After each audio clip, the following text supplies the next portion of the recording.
My name is Nathaniel Drew, and I'm an online content creator, which is a super vague term that could mean just about a million different things depending on who you ask. I'm in a constant pursuit to better connect with people around the world, and right now what it looks like is audiovisual material on social media and my newsletter. When I began making stuff, and especially when I began trying to share stuff on the internet, I could not shake this feeling of insecurity. I kept having thoughts like, what do I have to offer the world that's original, right? There's already so much out there. It feels like every platform is saturated. Everything's been done already. What do I have to contribute? And I think this is a feeling and a series of thoughts so many of us have come across or face currently. And what I would like to offer is just a series of thoughts, a series of potential responses to remind yourself to break out of that negative thought cycle and not get stuck there. First of all, you're never late to the party. Art is always evolving and changing. You could look at any point in history for proof of that. The idea that you're too late is taking a narrow perspective on something much bigger. And I absolutely sympathize with anybody who falls into that trap, because I absolutely did myself. When I started trying to put stuff out into the world, I kind of had this little voice in my head that told me I was too late. But you can't listen to that voice. Another really important thing to keep in mind is that likes and followers are quantitative measures. And I say that because it's important to divorce it from qualitative measures. By that I mean that just because something gets a lot of likes or follows doesn't necessarily say anything about the depth of the impact that it's having. And it's really important to keep that in mind, because it's much harder to track that in terms of numbers. And in fact, in many ways, having a small, intimate community can be more powerful than having an enormous platform.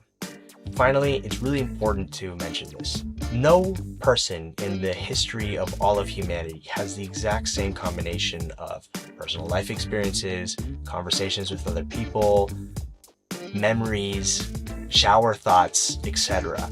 And that basically means that just by virtue of existing, you have something original to offer the world.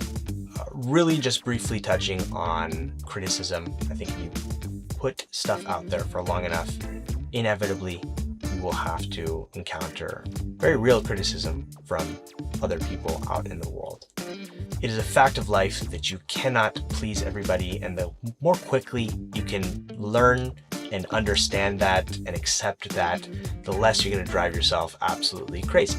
The reason I think this is the way it is because as long as you're authentically sharing what's important to you in a creative sense, there's a level of vulnerability associated with that, which in my view means you're doing things right, you're approaching things in the right way, but it can leave you feeling exposed. And that's why feedback can hurt sometimes.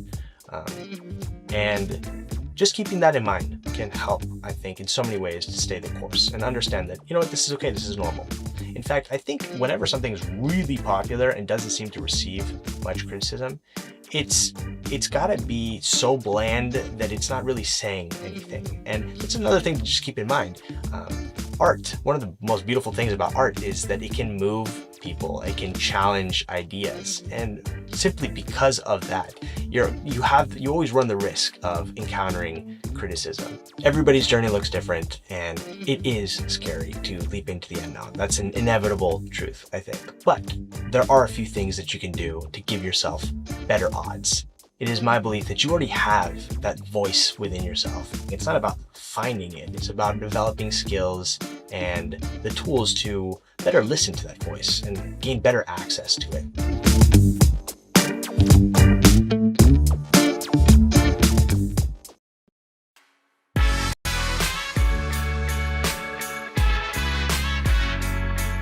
When we talk about pivots, it can be choice-led, and it can be something that comes from a place of wanting to follow up on a passion, but sometimes it's because something has happened in the world which means we have to shake things up. And it is almost a truth in life that we can't control everything that we do. Even if we love our job, something might come along and change it for us.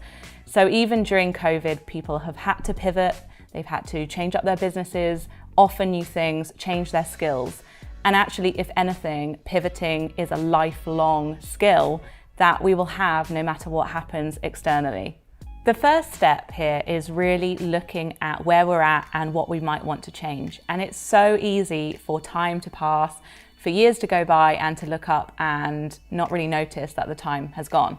So it's really important to notice that we are living in a world of distractions. We're living in a world of social media updates, and it's very noisy and we can get very confused with what we want. It's important to ask yourself whether you want to progress in the job you're currently in. Maybe you've hit a ceiling. Maybe every year it's quite repetitive and you want to change. Maybe it's that it's not really fulfilling what you want your life to look like in the future. And I think it's important to reflect on whether it really is matching up with the idea of what you wanted your life to look like. One thing I found was really tricky when I made a change was losing a part of my identity. You can't really just walk into a room anymore and know exactly where you work and what you do, and you don't have this label or this go-to bio that you're so used to. So it is really scary to make a change because you're shaking things up, you're going in a new direction, and you've made that decision by yourself. The good thing about making a pivot is it doesn't have to be something that you go and tell everyone immediately. For me personally, that really adds pressure, and then people start asking you how it's going, and it can feel really weighty. Something that I find really useful is working in secret on your pivot. So for me, I wrote my blog in the evenings years ago and I didn't share it on social media for a while. I started writing my novel Olive in secret for a few months.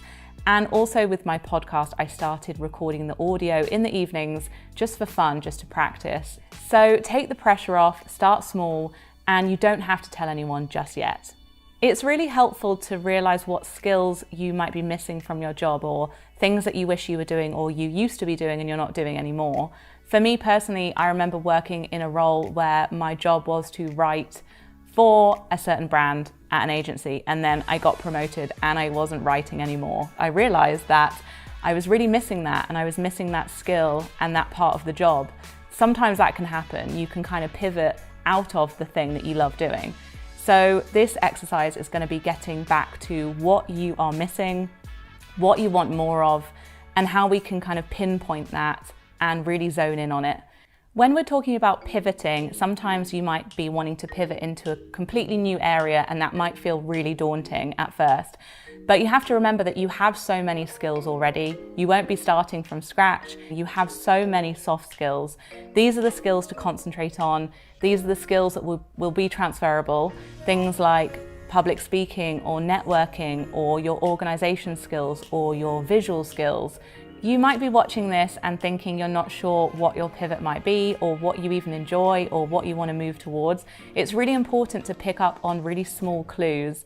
And the feeling of enthusiasm is actually one of the most powerful feelings we have towards being attracted to something we want. So it might be that you light up when you see a certain TV show, or a certain book, or a certain color, or a certain place when you go traveling. These are all clues. So make a note of the things that light you up, and they will serve as clues later down the line. For me, I think it was starting to become quite obvious. I was reading more novels. I was reading more articles with my favorite authors about how they wrote their novels. I think people around you can sometimes see it too. So for my birthday a few years ago, someone in my family bought me this novel writing class. So sometimes the clues are from other people around you. Sometimes your friends can see you better than you can see yourself. So the clues can come from anywhere, but just make sure that you're taking note of them, because when you have them all laid out, they can make sense. One of the challenges of making a pivot isn't necessarily doing it, even though that is very hard. It's sometimes admitting it in the first place. So it's very normal if you feel afraid, but the very first step really is to just admit it to yourself that you're ready for a change. It's important to prepare yourself that you won't have this neat identity anymore. It is a change, and when we're in limbo or we're making a change, we're in the middle of making a pivot, things can feel a bit messy, but that's completely normal. You might even feel like you're going backwards slightly. You might feel like you're unpicking some of your work you've done to move forwards. But actually it's a good sign, and it's a good sign that you're making change. I've definitely noticed a shift in this becoming more normalized. I think it's a really good time to be multi-skilled and to be adaptable. I think there was a time where you had one job and you stuck to it, but I think the world is changing. So this exercise really is about bringing out those core values that you want to have and that need to be involved in your next pivot. So for this exercise, it's all about picking around 3 to 5 words that really encompass what you feel is currently missing and what you might want to pivot towards. For me, when I made a pivot into writing fiction and changing my career quite a bit, the first thing I felt like I was missing was a challenge. Things were going okay, and I felt like I was in a bit of a safe place, which was going well, but I just felt like I wanted to get out of my comfort zone. And that is something personally for me that I really enjoy doing. I like to be a little bit scared. I like to push myself. And so for me, this was a challenge, and I didn't know if it was going to happen or if it was going to work, but I kind of made peace with it maybe not working out in order to feel like I was having a bit more of a challenge.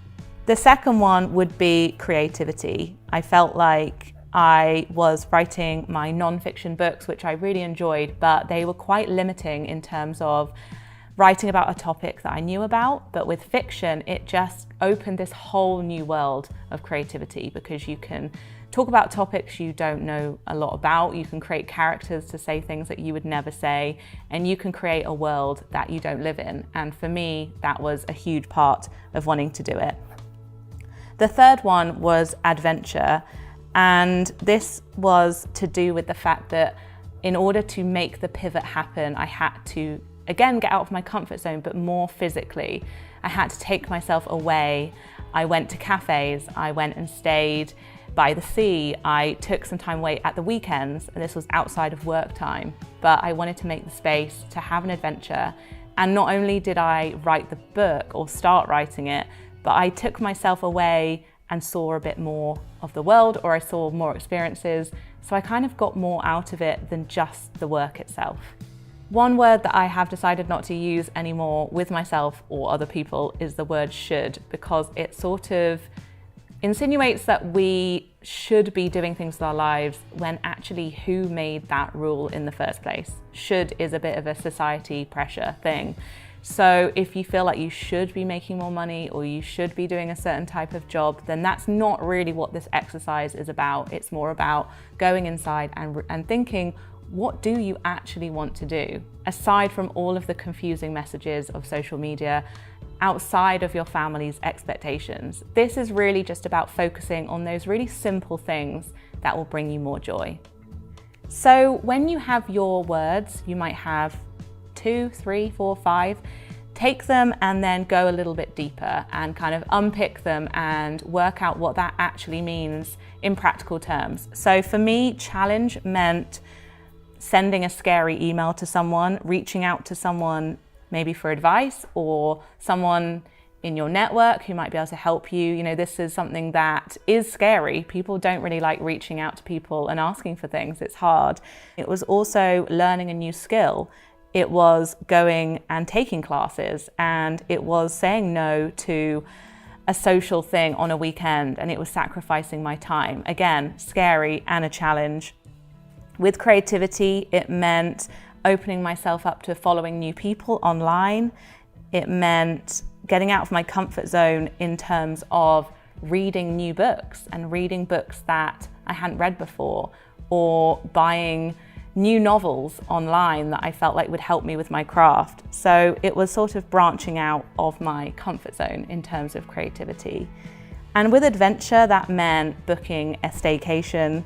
So going and staying in a little house on my own, which goes back to the challenge thing, because I'm not great at getting out of my own house sometimes. And it also meant an adventure in terms of creating a new world for myself and creating an adventure inside the book, which meant coming up with new characters. When you take these 3 words and kind of dig underneath of what that actually looks like, that can make up a bit of a base for your next steps. So this is an exercise that you can do just with a notepad and a pen, but take yourself away. This isn't something to do with someone else. This is something to do by yourself. And maybe it's just one weekend you turn your phone off and you sit with yourself and your feelings and your journal and you write it down And that in itself can be tricky when there's so much going on, but I really recommend taking the time to make this first step. You are the change maker, visionary, creator, designer of your life, and therefore you are your creativity's most valuable asset.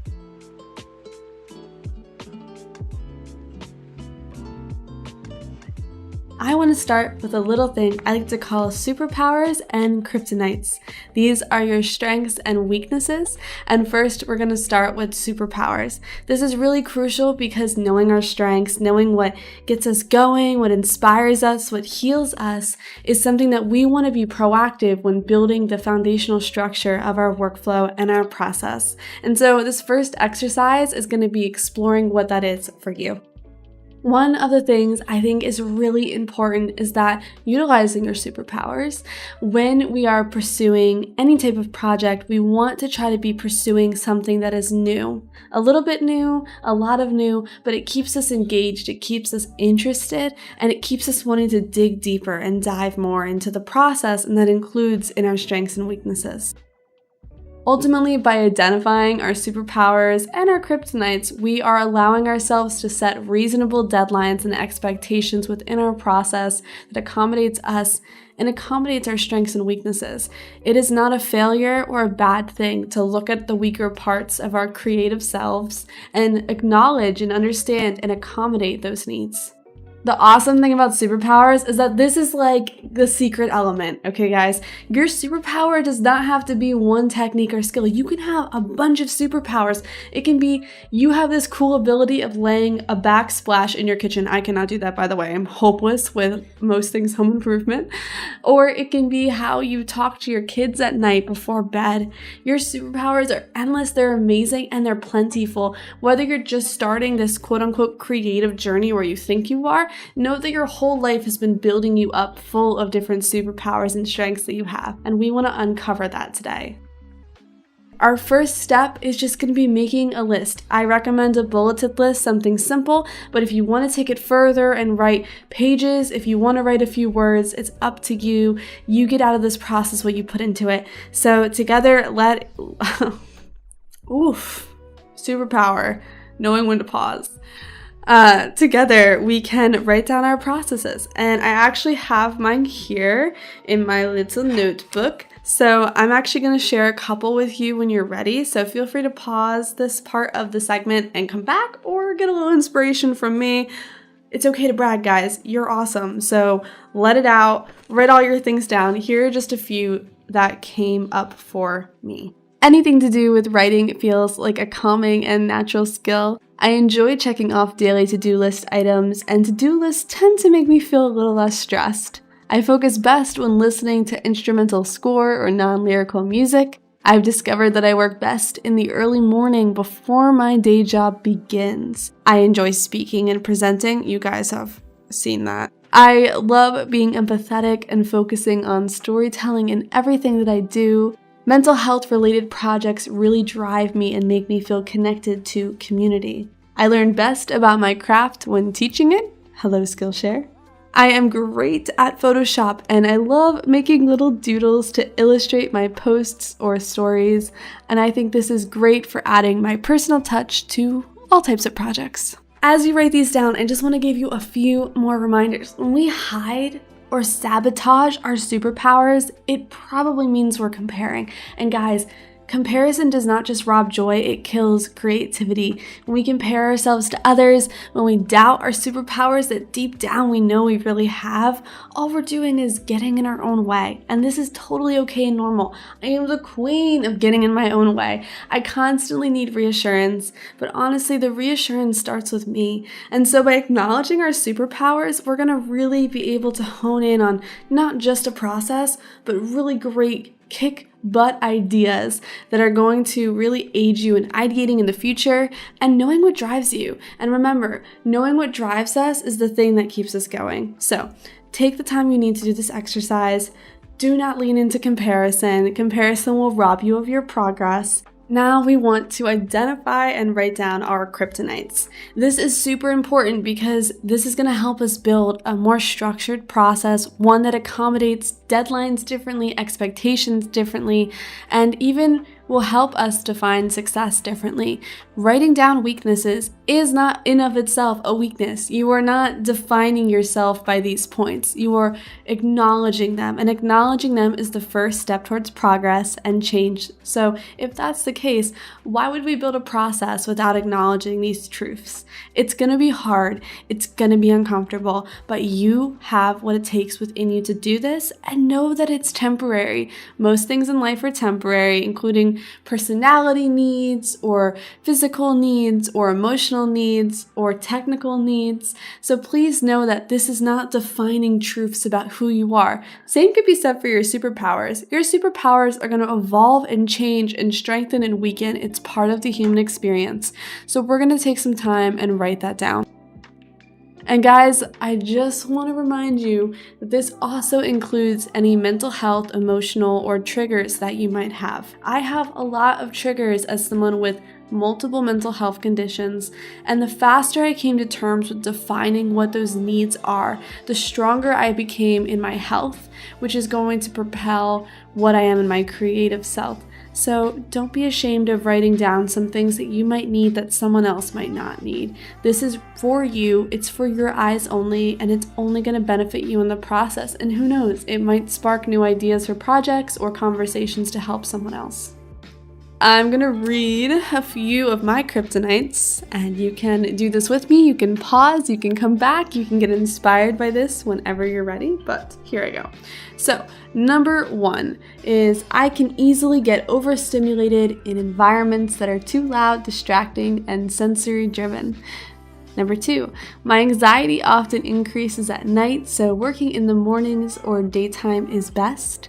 Sometimes my intrusive thoughts about my appearance prevent me from doing certain types of things like social media. And yes, guys, even recording this class for me is hard. So here I am using a weakness and making it a strength. Number 4, I really struggle with understanding typography, and that impacts a lot of my graphic design layouts. Guys, I literally added like 4 new Skillshare classes all about typography the second I wrote this down a few days ago, so just know, we're in progress. I notice I need extra time to organize and process when handling multiple projects. I have a tendency to overbook myself during the day and don't meet some of my milestones. If I don't write it down on my to-do list or schedule a time to do part of a project, I might get overwhelmed or not do it at all. I constantly need to silence my perfectionist voices, and I tend to overwork myself and not invest enough time into my physical health habits. So, as you can see from this list, writing down Kryptonites is not just these compromising facts that we might think about ourselves and our creative techniques, but also includes our emotional needs, how we process information, our technical skill sets, even our circumstances and resources. Also, guys, it's really important to note, just like I did a little bit before, is that these strengths and weaknesses can really change and vary depending on our environment. It's kind of like when you watch the superhero cartoons, which I'm a big fan of, nerd over here, that the superhero or villain performs differently depending if they're in an environment that has more of their strengths and abilities or an environment that goes against them. So also plotting these things out might help you figure out, what environment do I need to be working in? What boundaries do I need to set to be more creatively successful? And how can I crush procrastination now that I know these strengths and weaknesses?